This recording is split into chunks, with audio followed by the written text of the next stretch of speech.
Mortuary தெரியுமா? Do you know what is mortuary? ஒவ்வொரு ஆஸ்பத்திரியிலும் பிணவரைன்னு வச்சிருப்பான். In every hospital there will be a mortuary where the dead corpses are kept. அப்ப பிணவரையில நீங்க போய் பாத்தீங்கன்னா अनेகர் செத்து கிடப்பாங்க. If you go and see in that mortuary you can see many of them dead. ஆனா சொந்தக்காரங்கிட்ட சொல்லிட்டு வருவாங்க உயிரோட இருக்காரு சீரியஸ் அப்படினு சொல்லி கொண்டு வருவாங்க. இங்க வந்த பிறகு தெரியும் ஆள் செத்து போயிட்டான்னு சொல்லி. They will tell the relatives that that person is dead or serious, but when he comes there they will know that he is dead. அதுபோல இன்னைக்கு சபைக்குள்ளே செத்து போன अनेக ஊழியர்களும் விசுவாசிகளும் இருந்து கொண்டே இருக்கிறார்கள். Like this in the church you can see many servants of God and believers who are dead in the church. அதனால தான் சபை நாற்றம் எடுக்குது. That is why the church is stinking.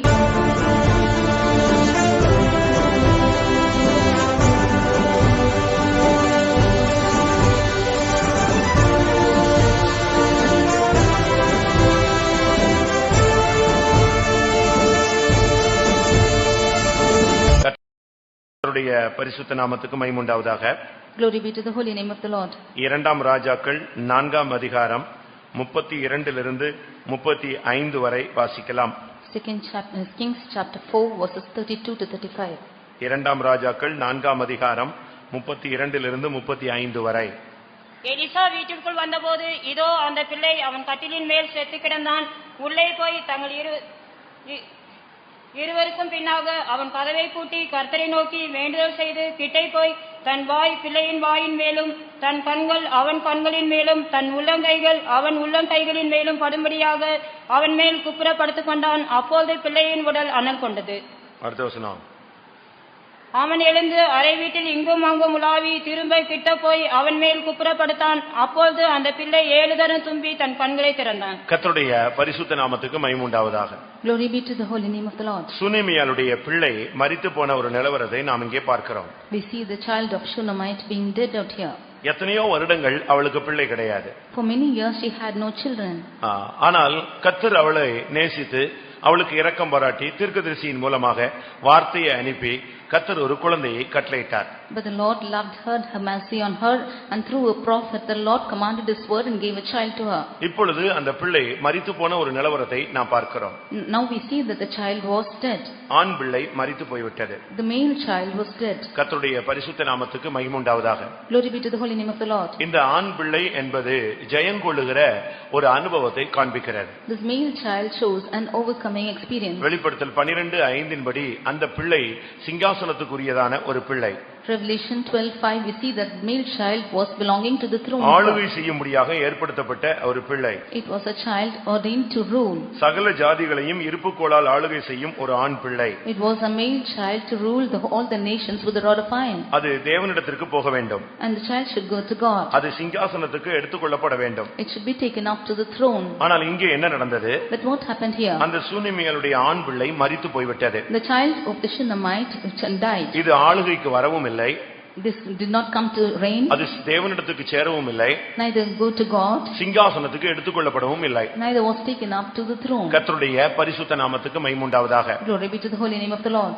இவளுக்கு எத்தனையோ வருடம் இந்த பிள்ளை இல்லாமல் இருந்தது. For many years together she had no child. இன்னைக்கு கிறிஸ்தவ வாழ்க்கையிலே अनेகர் ஜெயமில்லாத ஒரு கிறிஸ்தவர்களாக போய் கொண்டே இருக்கிறார்கள். Today in Christian life many of them are going without victory. இன்னைக்கு अनेகருக்கு விசுவாசத்திலே ஒரு ஜெயமான வாழ்க்கை கிடையாது. Today in faith many of them do not have a victorious life. உண்மையிலே ஒரு ஜெயமான வாழ்க்கை கிடையாது. In faithfulness they are not having பரிசுத்தத்திலே ஒரு ஜெயமுள்ள வாழ்க்கை கிடையாது. In holiness they do not have a victorious life. अनेகர் வாயினாலே எல்லாவற்றையும் ஜெயித்தது போல காண்பிக்கிறார்கள்.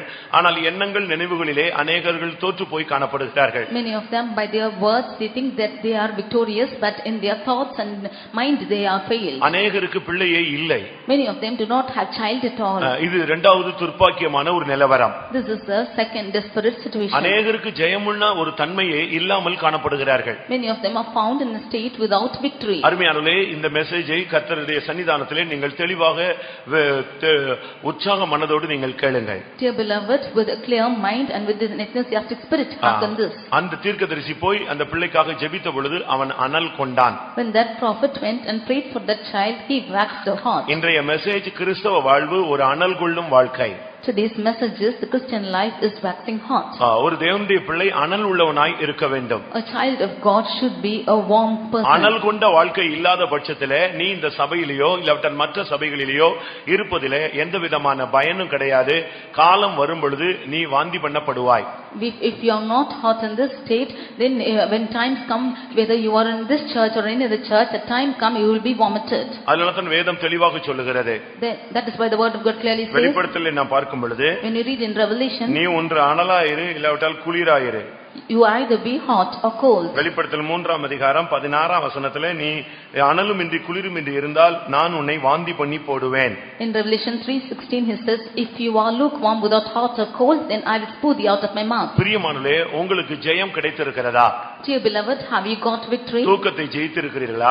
Have you made victorious over sleep? நீங்கள் சாப்பாட்டை ஜெயித்திருக்கிறீர்களா? Are you victorious in your food? உடையை ஜெயித்திருக்கிறீர்களா? Are you victorious in your dressing? ஆடம்பரங்களை ஜெயித்திருக்கிறீர்களா? Are you victorious in your adornment? உலக ஆசை இச்சைகளை ஜெயித்திருக்கிறீர்களா? Have you been victorious in the worldly life? மனதில் ஏற்படுகிற மாம்சீக எண்ணங்களை ஜெயித்திருக்கிறீர்களா?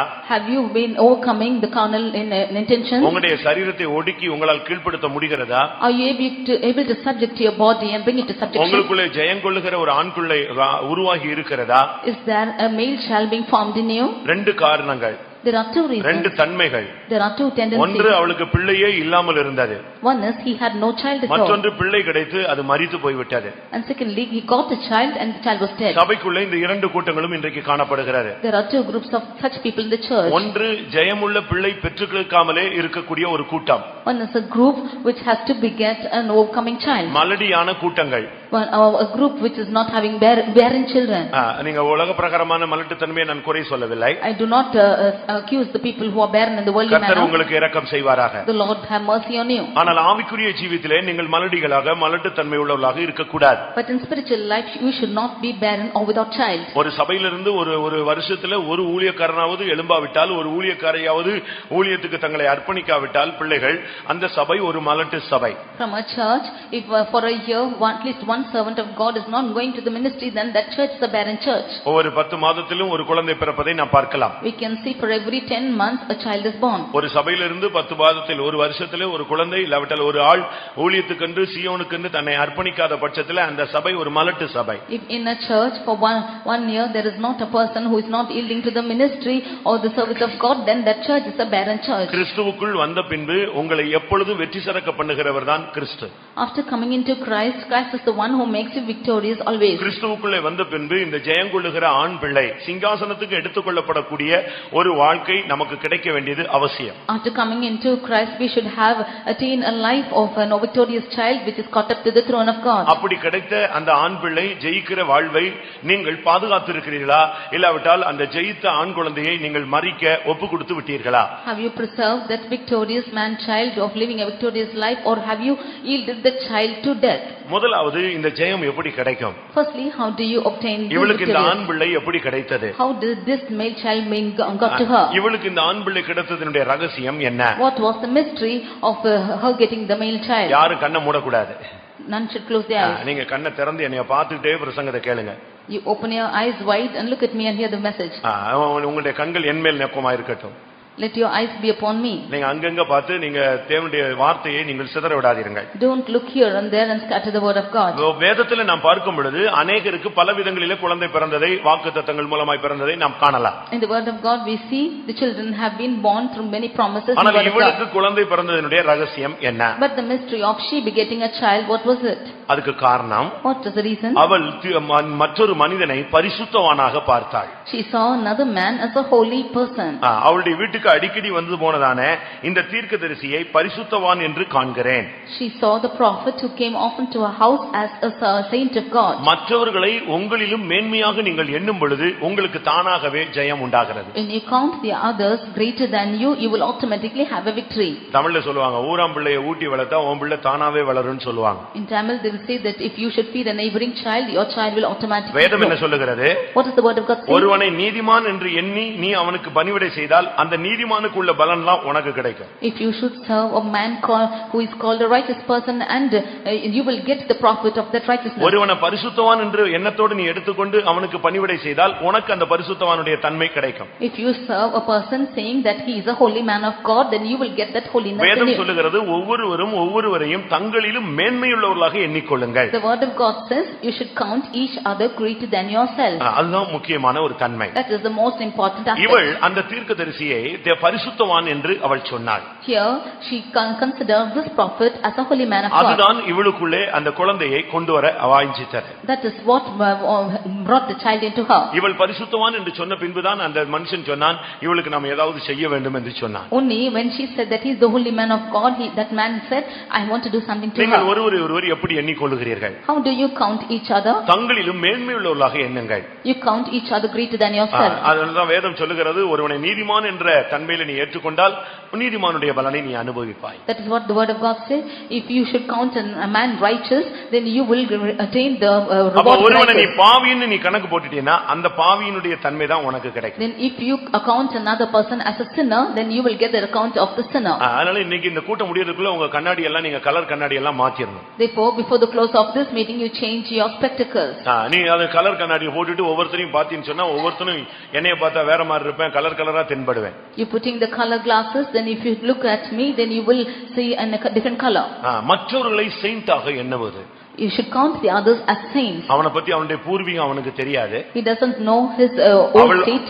அவளுக்கு அந்த அவனுடைய பூர்வீகம் தெரியாது. She doesn't know his old state. ஆனா அவ சொன்னா அவன் பரிசுத்தவான் என்று நான் காண்கிறேன். But she said that I perceive that this is the holy man of God. அந்த வார்த்தையை சொன்ன உடனே when she said this word, அதுக்கு பின்புதான் இவளுக்குள்ளே அந்த ஆண் பிள்ளை உருவாகிறது. It was after this that the male child was formed in her. மற்றவர்களை நீ பரிசுத்தவானாய் பார். You can't see the others as the holy man. ஊழியக்காரனாய் bar. Look at the servant of God as the servant of God.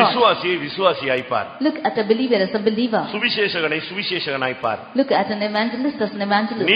நீதிமானாய் பார். Look at a righteous man as a righteous person. அப்படி நீங்கள் பார்க்கும் பொழுது அதனுடைய தன்மை உங்களுக்குள்ளே உண்டாகும். When you look like that, then that character will come into you. ஆவிக்குரிய தேவனுடைய ஜனங்களுடைய பார்வை சரியாக இருந்தால் ஜெயமுள்ள வாழ்க்கை சாத்தியம். If the sight of the spiritual people of God are right, then overcoming life is possible. ஆனால் இப்பொழுது என்ன நடந்தது? But now what happened? கொஞ்ச நாள் அந்த பிள்ளையை அவள் அழகாக வளர்த்து வந்தாள். For some day she grew the child beautifully.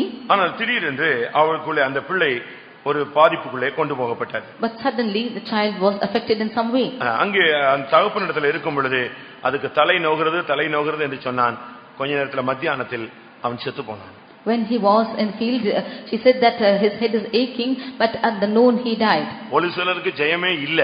Some of them do not have victory at all. ஒரு சிலருக்கு ஜெயம் கிடைத்த ஜெயத்தை அவர்கள் இழந்து போய் விட்டார்கள். Some of them, the victory that they have gained, they have lost it. அருமையானவர்களே, உங்களுடைய நிலவரம் எதுவாக இருந்தாலும், Dear beloved, whatever your status, இன்றைக்கு மரித்த நிலவரத்தை உயிர்ப்பிக்க முடியாக, அனல் கொள்ள செய்ய முடியாக தேவன் இந்த வார்த்தைகள் மூலமாய் உங்களோடு இடைபெற விரும்புகிறார். Today the Lord wants to revive you by his words and intervene with you. அவன் பலருக்குள்ள பலவிதமான பொய்கள் இருக்கலாம். There might be many lies in many of them. எபேசியர்களின் நிருபத்திலே Pavul பேசும் பொழுது, When Paul writes to Ephesians, அவர் எபேசியர் சபைக்கு என்ன எழுதுகிறார்? what does he say to the Ephesian church? அவன் பிறனுடைய பொய்யை களைந்து மெய்யை பேச கடவன். Let everyone depart from his lies and speak the truth.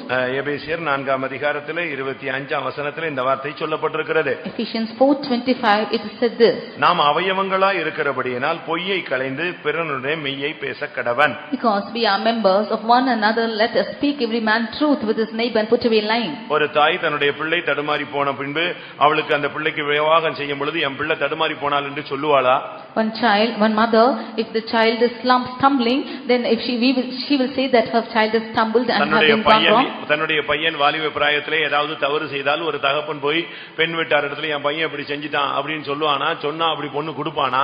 If a young boy is doing something wrong, then if the father will go and say that house of the bride, if he is gone wrong, and will they give that girl to her? தன்னுடைய பிள்ளையினுடைய தவறை சுட்டிக்காட்டி வெளியரங்கமாக அவமானப்படுத்துகிற ஒருவன் தாயா இருப்பாளா? இல்லாவிட்டால் அவருத்தி தாயா இருக்க முடியுமா? இல்லாவிட்டால் அவன் தகப்பனா இருக்க தகுதி உள்ளவன் தானா? If one is accusing the others outwardly of their wrongs, will they be a mother or a father? இங்கே நாம் பார்க்கும் பொழுது Now when we see here, அந்த பிள்ளை மரித்து போனது. the child is dead. ஜெயமுள்ள வாழ்க்கையை அநேகர் இழந்து போனதை கர்த்தர் இந்த காலை வேளையிலே உணர்கிறார். This morning the Lord feels that the many of them have lost the overcoming life. ஜெப ஜீவியம் அநேகருக்கு மரித்து போயிருக்கிறது. Many of their prayer life, many of them have lost. அநேகருடைய பிரதிஷ்டை மரித்து போய்விட்டது. Many of their consecrations they have lost. அநேகருடைய தீர்மானங்கள் மரித்து போய்விட்டது. Many of their decisions have been lost. அநேகருடைய ஜெபம் முற்றிலுமாய் இல்லாமலே போய்விட்டது. Many of their prayers have totally gone apart. அநேகருடைய விசுவாசத்தை அநேகர் இழந்தே போய்விட்டார்கள். Many of them have lost their faith. இங்கே நாம் பார்க்கும் பொழுது Here when we அந்த consider, பெண் ஓடி போய் தீர்க்கதரிசனத்திலே போனாள். that girl went straight to the prophet. அவன் திரும்பி வந்தான். He came back அந்த பிள்ளையை கண்டான். and saw the child. அந்த பிள்ளையினுடைய மேல் போய் அவன் விழுந்து கொண்டான். And he went and fell upon the child. கண்ணுக்கு கண்ணு கொடுத்தான். He placed his eyes upon his வாய்க்கு வாய் eyes கொடுத்தான். and mouth upon his mouth உள்ளங்கைக்கு உள்ளங்கைக்கு கொடுத்தான். and hands upon his hands. இது ஜீவனுக்கு ஜீவனை கொடுக்கும் பொழுதுதான் ஒரு அனல் மூடக்கூடிய ஒரு அனுபவம் உண்டாவதை காண்பிக்கிறது. Only when you give life for life, then you will have a situation of waxing warm. வாக்குத்தத்தத்தின்படி அந்த பிள்ளை கொடுக்கப்பட்டது. By the promise, the child was given. ஆனால் இப்பொழுதோ அது மரித்து விட்டது. But now it's died. இப்பொழுது அதற்கு ஒரு அனல் உள்ளாகிற ஒரு அனுபவம் வந்தால் அது எழும்பிவிடும். Now if the child is waxing warm, it will raise up. அதற்கு ஊழியன் தன்னை அர்ப்பணித்தான். For that the servant of God yielded himself. அவன் தன்னை அர்ப்பணித்த பொழுது அந்த பிள்ளைக்குள்ளே அனல் உண்டானது. When he yielded himself, the child waxed warm. இன்றைக்கு இந்த கூட்டம் முடிகிறதுக்குள்ளே உங்களுடைய மரித்த நிலவரங்களிலே ஒரு அனலை கர்த்தர் கட்டளையிட விரும்புகிறார். Today before the close of this meeting, the Lord wants to create a warmness in you. மரித்த ஒரு நிலவரத்தை கர்த்தர் மாற்ற அவருக்கு முடியும். The Lord can change your death state. உங்களுடைய ஜெய ஜீவியம் இன்றைக்கு புதுப்பிக்கப்பட வேண்டும். Your victorious life should be renewed today. 7 சபைகளை நீங்கள் வெளிப்படுத்தலே நீங்கள் பார்க்கலாம். You can see the 7 churches in Revelation. இந்த 7 சபைகளுடைய கடைசி வார்த்தைகளை அந்த ஆவியானவர் சொல்லும் பொழுது ஜெயம் கொள்ளுகிறவன் எவனோ என்ற வார்த்தையோடு தான் அந்த ஒரு சபையினுடைய தூது முடிவடையும். When the Spirit of God is saying his message to the churches, it is ending with the word saying, whoever is overcoming. ஒவ்வொரு சபையும் ஜெயம் கொள்ள வேண்டும் என்பதுதான் அந்த சபையை குறித்த நோக்கம். The purpose of that church is that every church should overcome. India சார்பில் போட்டியிடும்படியாக அநேக போட்டியாளர்கள் பல இடங்களிலே அவர்கள் ஒலிம்பிக் அப்படி பல காரியங்களுக்கு அனுப்பப்படுகிறார்கள். Many competitors have been sent from India to compete in Olympic and such competitions. அவங்களுடைய நோக்கம் எல்லாம் ஜெயிக்க வேண்டும். All their intention is to overcome. அந்த ஒரு மனிதன் ஜெயித்தால் இந்தியா ஜெயித்தது போல.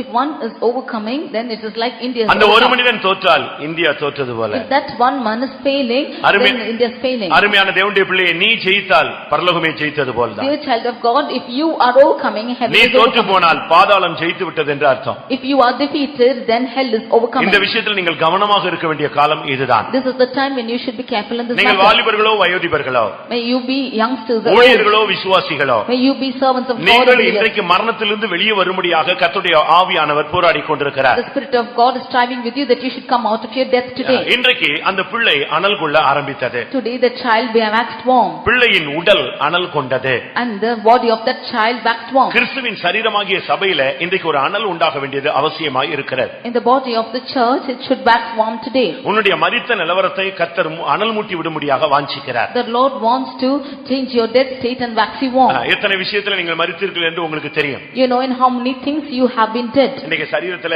சில அவயவங்கள் நன்றாக இருக்கும், சில அவயவங்கள் செத்து போனது போல இருக்கும். In some members of the body, you can see that some have been dead or some have been alive. ஒரு சிலருடைய கைகள கால்கள்லாம் மரத்து போயிடும். Some hands and feet will become numb. முள்ளு அந்த சுகர்ல பாதிக்கப்பட்டவங்களுக்கு முள்ளு குத்துனா கூட அவங்களுக்கு தெரியாது, ரத்தம் வழிந்தது தெரியாது, காயப்பட்டது தெரியாது, டாக்டர் போட்டு அறுத்தா கூட வலிக்கவே வலிக்காது. Those have been who have been affected by diabetes, they will not have any pain or any feelings even if a thorn be pricked or the doctor is operating. காரணம் அந்த பகுதி எல்லாம் செத்து போய் விட்டது. Because that portion of body is dead. நான் ஒரு doctor ஒரு மிஷின் கொண்டு வந்தார், கன் மாதிரி வச்சிருந்தாரு. One doctor brought a machine like a gun. ஒரு ஆளுடைய கால்ல மரத்து போய் அழுகி போன ஒரு நிலவரத்துல அந்த கால் காணப்பட்டது. And that leg was becoming numb and it was in the stage of decaying. அந்த டாக்டர் அந்த கன் மாதிரி வச்சு அப்படி கால்ல டச் பண்ணிட்டே வராரு. The doctor kept that gun and kept touching that leg. அதுல பாத்தீங்கன்னு சொன்னா, and he asked one thing. ரத்தம் ஓட்டம் இருந்தா ஒரு சவுண்ட் வருது. If there is the blood which is running, then there's a sound. Blood circulation இருந்தா அங்க அந்த சவுண்ட் வருது. If there is circulation of blood, then the sound is coming out. அந்த ரத்த ஓட்டத்தினுடைய சத்தம் விழுந்துட்டே இருக்கு, இதுல பதிவாகுது. The running of that blood is being recorded. ஆனா ரத்தம் இல்லாம எல்லாம் செத்து போய் அழுகி போயிடுச்சுன்னா ஒரு சத்தமும் இல்ல. When there is no circulation of blood, then there is no noise at all. இப்போ நீங்க பாருங்க, உங்க விசுவாசத்துல அதை வச்சு பாருங்க, சத்தம் வருதான்னு பாருங்க. You keep that in yourself in faith and see if there is noise in it. உங்களுடைய பரிசுத்தத்துல வச்சு பாருங்க. You keep in your holiness and see. உங்களுடைய பிரதிஷ்டையில வச்சு பாருங்க. You keep in your consecration and see. அந்த ரத்த ஓட்டம், இயேசுவினுடைய ரத்த ஓட்டம் இருக்கான்னு பாருங்க. Is the circulation of the blood of Jesus found in you? இன்னைக்கு செத்து போய் எத்தனையோ பேரு சில குடும்பங்கள்ல செத்து போனவர்களை வீட்டுல அலமாரியில ஃப்ரிட்ஜ்ல எல்லாம் ஒளிச்சு வச்சிடறாங்க. Many of them in some houses are dead and they are hiding them in their fridges and almirahs. அதுபோல சபைக்குள்ளேயும் கூட செத்து போன அநேகர் இருக்காங்க. Even so in the church many of them are found dead. அது எப்படி செத்து போன சபைகள், செத்து போன ஜனங்கள், and dead churches and dead people? இத தமிழ்ல சொல்லுவான், நடமாடும் பிணங்கள்னு சொல்லுவான். This they will say in Tamil that they are walking dead people. வெளிப்படுத்தல்ல ஒரு சபையில இப்படிப்பட்ட நடமாடும் பிணங்கள் இருந்தது. In Revelation we can see dead corpses which have been walking. வெளிப்படுத்தல் 3ஆம் அதிகாரம் Revelation chapter 3 முதலாம் வசனத்துல பார்க்கும் பொழுது, verse 1, உன் கிரியைகளை நான் அறிந்திருக்கிறேன், I know your works. நீ உயிர் உள்ளவன் என்று பெயர் கொண்டிருந்தும் செத்தவனாய் இருக்கிறாய். For thou art saying, have a name that you are living, that you are dead. நீ விழித்துக்கொண்டு சாகிறதற்கு ஏதுவாய் இருக்கிறவைகளை ஸ்திரப்படுத்து. Be watchful and strengthen things which remain. பாருங்க, உயிர் உள்ளவன் என்று பெயர் தான் இருக்க தவிர ஆனா செத்து போய் சபையில விசுவாசியா இருக்கிறான் இவெல்லாம். You have a name that you are living, but being dead you are still in the church. இது சர்தை சபையினுடைய ஒரு அடையாளம். This is the sign of the Sardis church. அப்படின்னா என்ன அர்த்தம்? What is the meaning? அந்த சபை ஒரு மாச்சுவரி மாதிரி இருக்கு. That church is found as a mortuary. மாச்சுவரி தெரியுமா? Do you know what is mortuary? ஒவ்வொரு ஆஸ்பத்திரியிலும் பிணவரைன்னு வச்சிருப்பான். In every hospital there will be a mortuary where the dead corpses are kept. அப்ப பிணவரையில நீங்க போய் பாத்தீங்கன்னா அநேகர் செத்து கிடப்பாங்க. If you go and see in that mortuary you can see many of them dead. ஆனா சொந்தக்காரங்கிட்ட சொல்லிட்டு வருவாங்க, உயிரோட இருக்காரு, சீரியஸ் அப்படின்னு சொல்லி கொண்டு வருவாங்க. இங்க வந்த பிறகுதான் தெரியும் ஆள் செத்து போயிட்டான்னு சொல்லி. They will tell the relatives that that person is dead or serious, but when he comes there they will know that he is dead. அதுபோல இன்னைக்கு சபைக்குள்ளே செத்து போன அநேக ஊழியர்களும் விசுவாசிகளும் இருந்து கொண்டே இருக்கிறார்கள். Like this in the church you can see many servants of God and believers who are dead in the church. அதனால தான் சபை நாற்றம் எடுக்குது. That is why the church is stinking. அதனால தான் சபையில ஜனங்கள் வர மாட்டேங்கறாங்க. That is why people are not coming to the church. பிணவரைக்கு யாராவது போவானா? Will anybody go to the mortuary? நீங்க யோசிச்சு பாருங்க. You just think and see. இந்த பகுதியில் உள்ள ஒரு பையன் ஒரு ஆக்சிடென்ட்ல இறந்து போய் விட்டான். One boy of this area in an accident he died. ஆனா அவங்க அம்மாவுக்கும் அப்பாவுக்கும் அவன் செத்து போனான்னு சொல்லவே இல்ல. But the mother and father was not told that he was dead. ஏன்னா ஆக்சிடென்ட் சீரியஸ் அப்படியே சொல்லிட்டே கூட்டிட்டு வராங்க. They just said that he was in an accident he became serious. அவனை ஒரு பிணவரையில போடாம ஒரு ஹால்ல போட்டு வச்சிருந்தாங்க. He was not kept in a mortuary but in a hall. ஒரு ஹால், ஒரு ஹாஸ்பிடல்ல ஒரு சின்ன ஹால்ல அவனை கடத்தி வச்சிருந்தாங்க. He was laid in a small hall in a hospital. இவங்க ஜெபிச்சிட்டே போறாங்க. He was praying and going. கர்த்தாவே என் பிள்ளை உயிரோட இருக்கணும், உயிரோட இருக்கணும், உயிரோட இருக்கணும். They prayed and went saying that my child should be alive. அங்க அவன் கிடத்தப்பட்ட இடத்துல fan ஓடிக்கொண்டிருந்தது. And in that place that he was laying, that fan was running. அந்த தாய் சொல்றாங்க, that mother said, நான் போனேன், என் பிள்ளையினுடைய சட்டை ஆடிக்கிட்டே இருந்துச்சு. I went there. அந்த ஃபேன்ல அசைஞ்சிக்கிட்டே இருந்துச்சு. The shirt of my son was shaking in the fan. அந்த ஃபேன் காத்துல சட்டை அசைது. Because of the wind of that fan, that shirt was shaking. அந்த சகோதரி சொல்றாங்க, அத பார்த்துட்டு நான் என் பிள்ளைக்கு உயிர் இருக்குன்னு நினைச்சு ஓடி போய் விழுந்து மகனேன்னு, ஆனா அவன் எப்பமோ செத்து போயிட்டான். Looking at that I thought that my son is alive, and one son said my son, but he was dead long back. அதே போல நீ இன்னைக்கு இங்க வந்திருக்கிற ஃபேன்ல சட்டை எல்லாம் நல்லா ஆடுது, சாரிலாம் நல்லா ஆடுது, ஆனா உயிர் இருக்கான்னு தான் தெரியல எனக்கு. Like this you are come here today and your shirt and your saree is flying away in the fan, but I do not know if you have life in you. நான் ஒரு இடத்துல ஒரு ஃபேமிலியை அழைத்து கொண்டு போனேன். In one place I took one family. நம்முடைய pastor போன ஒரு வண்டி ஆக்சிடென்ட் ஆனது. And one pastor who was driving in that vehicle was in an accident. அவர் போனதான வாகனம், that vehicle went and met an accident. அதுல அந்த டிரைவர் பையன் இறந்து போய் விட்டான். And the driver boy died. கொஞ்ச நேரம் கழிச்சு தான் அவன் செத்து போனதே தெரியும். After some time only we knew that he was dead. அவன் புதிய விசுவாசி. He was a new believer. புதுசா சர்ச்சுக்கு வந்தா வண்டி ஓட்ட தெரியுமானாங்க, ஓட்ட தெரியும்னா அவனை அப்படி டிரைவர் ஆக்கிட்டாங்க. He was a new believer. We asked them if he knew driving, and he said he knew, and he became a driver. கடைசில அவன் ஆக்சிடென்ட்ல அந்த பாஸ்டர் டிரான்ஸ்ஃபர், இவனும் அவர் கூடயே போயிட்டான். Finally that pastor was transferred and he also went along with him. அப்படி போன இடத்துல கொஞ்ச நாள்ல ஒரு ஆக்சிடென்ட்ல அந்த பையன் இறந்துட்டான். Like that when he went, after a few days in an accident he died. எப்படி அவங்க வீட்ல இவன் செத்துட்டான்னு சொல்றது? How will they inform the household members that he's dead? அவங்க ரொம்ப ரஃபான ஜனங்க, அவங்க அப்பா போலீஸ்காரர். They are very rough people and his father was a policeman. எப்படி சொல்றது? How will they save? ரெண்டு பேருமே ரட்சிக்கப்படாதவங்க. Both of them are not saved. அதனால ஃபெய்த்தோமுக்கு ஏதாவது பிரச்சனை வந்துருன்னு சொல்லிட்டு நான் அப்போ அடையாருக்கு ஒரு கூட்டத்துக்காக வந்திருந்தேன். நீ போய் அந்த ஃபெய்த்தோமுக்கு காவல் இருன்னு சொல்லி என்னை அனுப்பிட்டாங்க. So thinking that there should be no problem for the faith home, they said, I went to Adaya for a reason, and they sent me to be in guard to the faith home. Thiruvottiyur faith home. It was Tiruvachur faith home. நான் once upon a time அங்க இருந்ததனால என்னைய போய் நீ அங்க போய் உட்காருன்ட்டாங்க. Because I was there once upon a time, they asked me to go and sit there. நான் அங்க போனபோது When I went there, அந்த போலீஸ்காரரும் உட்கார்ந்திருக்காரு, அந்த அம்மாவும் உட்கார்ந்திருக்காங்க. the police and that woman was also sitting. என் பையன் எப்படி இருக்கான்? They asked us, how's my son? என் பையன் எப்படி இருக்கான்? Where is my son and how is he? அவன் செத்து போயிட்டான்னு எல்லாருக்கும் தெரியும், ஆனா இவங்க ரெண்டு பேருக்கு மட்டும் சொல்ல முடியல. All of them knew that he was dead, but both of them could not be told. என்ன பண்றது? What should be done? திடீர்னு எனக்கு உத்தரவு வந்துச்சு, நீ அவங்கள கூப்பிட்டுட்டு Salem புறப்படுன்ட்டாங்க. Suddenly there was an order for me saying, you call them and go to Salem. Chief pastor இருந்து ஆர்டர், நீ உடனே அவங்கள ஃபேமிலியை எடுத்துட்டு ஒரு வண்டி எடுத்துட்டு நீ எங்க வந்துரு, சேலம் வந்துரு. The chief pastor told me to take a vehicle and bring that family to Salem. வழியெல்லாம் அந்த அம்மா போன் பண்ணி கேளுங்க, என் பையன் எப்படி இருக்கான். And the whole of the way that mother was asking as to how is my son. எனக்கு நல்லா தெரியும், அவன் வேனுக்கு அடியில மாட்டி சப்பி போயிட்டான். He was caught under the van and he was crushed. நான் சிங்கி போயிட்டான். He was crushed. இப்போ எப்படி நான் போய் என்ன சொல்ல முடியும்? What will I go say her? கேட்டு சொல்றேன்ட்டு ஒரு 100 கிலோமீட்டர் போனேன்.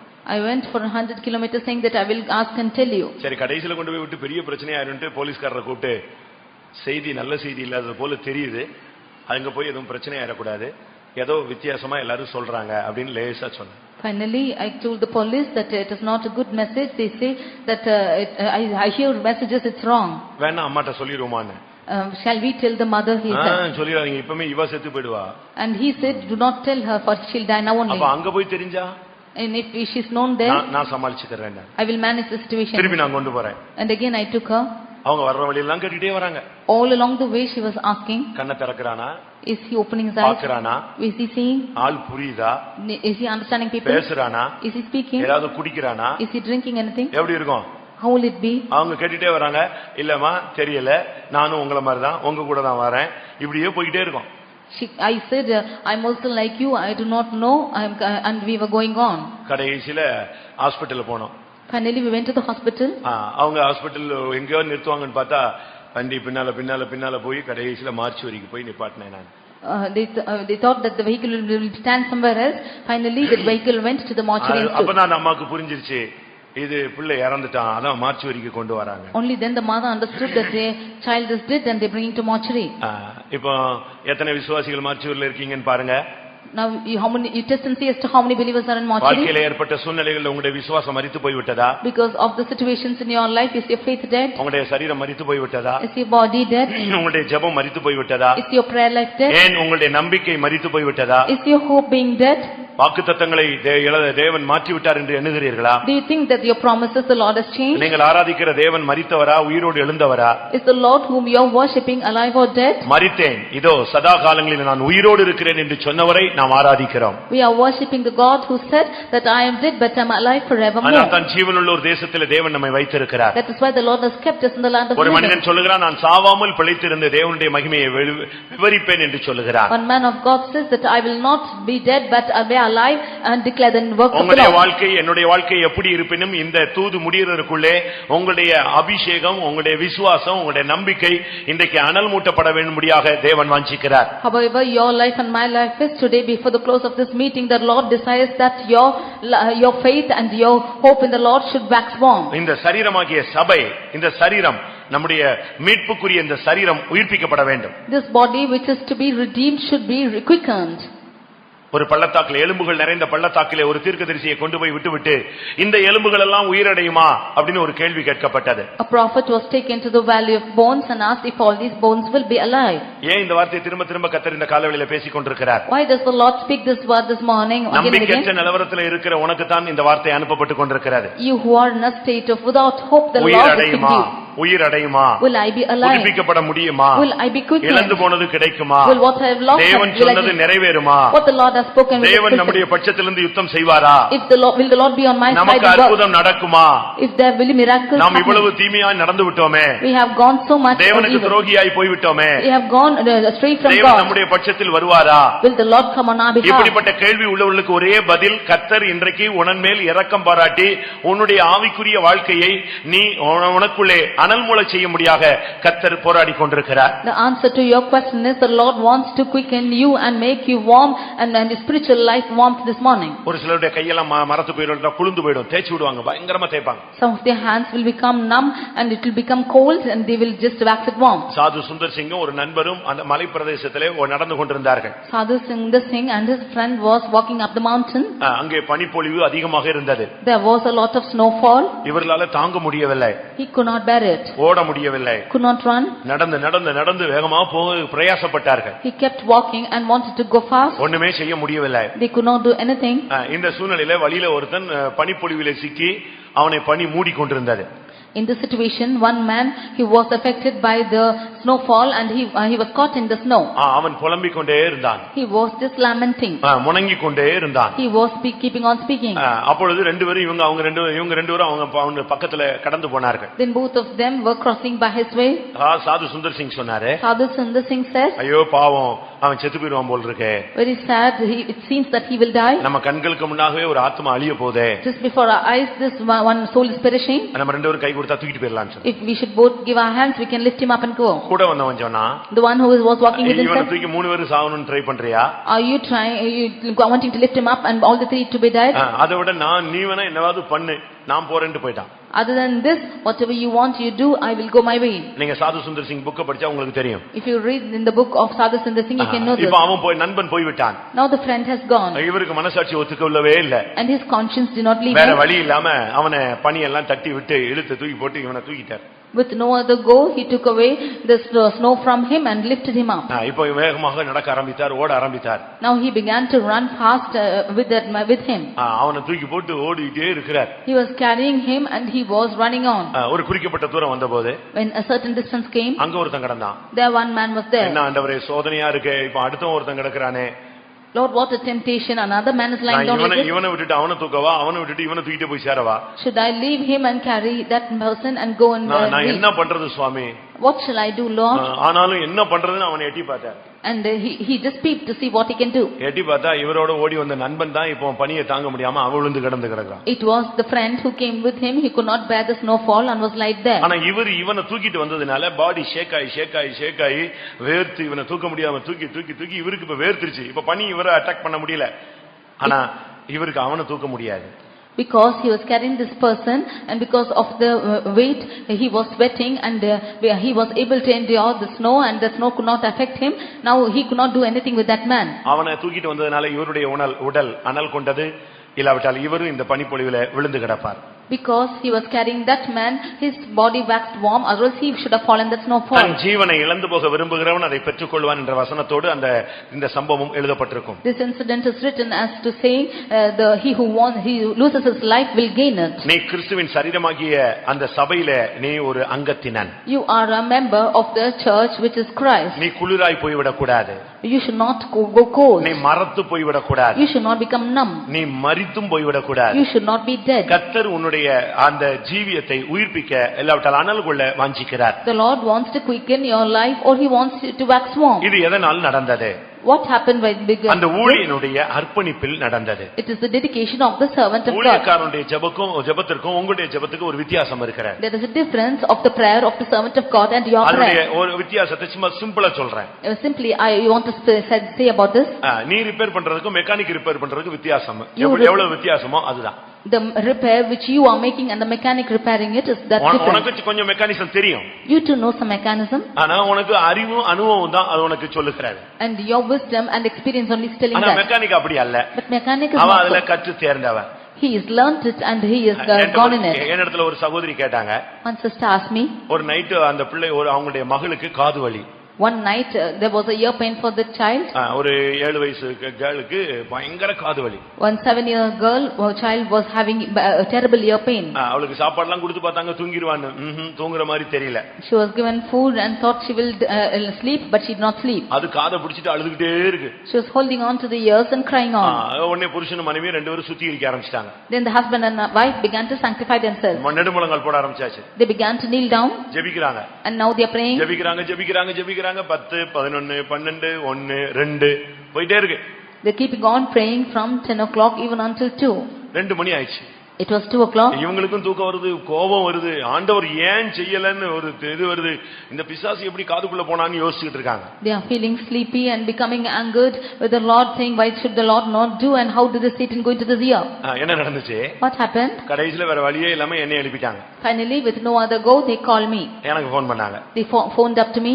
நானும் ஃபோன் அட்டெண்ட் பண்ணேன். I attended phone. எனக்கு பயங்கர தூக்கம். நான் எங்கேயோ சுத்திட்டு வந்து எனக்கு பயங்கர தூக்கம். I was in a deep sleep after coming a long way. way. இவங்க எழுப்பிட்டு இப்படி சொன்னாங்க, இந்த பிள்ளைக்கு காது வலி ரொம்ப கஷ்டப்படுறா, எங்களுக்கும் பயங்கர துக்கமா இருக்குனா. They woke me saying that the child is suffering from a terrible ear pain and we are sorrowful about it. அவட்ட போனை கொடுன்னு சொல்லிட்டு ஒரு நிமிஷம் ஜெபிச்சேன் தூக்கத்திலே. I asked to give the phone to her and pray for us a minute. இப்போ தூங்கிடுவா அப்படினு சொல்லிட்டு நானும் தூங்கிட்டேன். Now I asked them I told them that she will sleep and I slept off. காலையில திரும்ப எடுத்து ஃபோன் பண்ணேன். In the morning I called up again.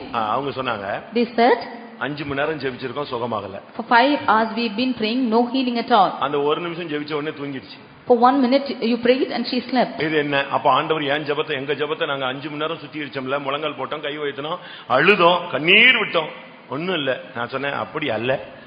They said that we have been sanctifying for 5 hours, kneeling down and crying out and sanctifying our sins. இது எங்களுடைய பிரதிஷ்டையில உள்ள mechanism இது. I said that there is the mechanism in our consecration. எங்களுடைய பிரதிஷ்டைக்கு இது ஒரு effect அது. This is the effect to the consecration that we have. prayer ஒண்ணுதான். Prayer is same. இதனுடைய எஃபெக்ட் வித்தியாசம் இருக்கு. But this effect is different. உனக்கும் மெக்கானிக்கும் உள்ள வித்தியாசம் தான் இது, வேற ஒண்ணும் கிடையாது.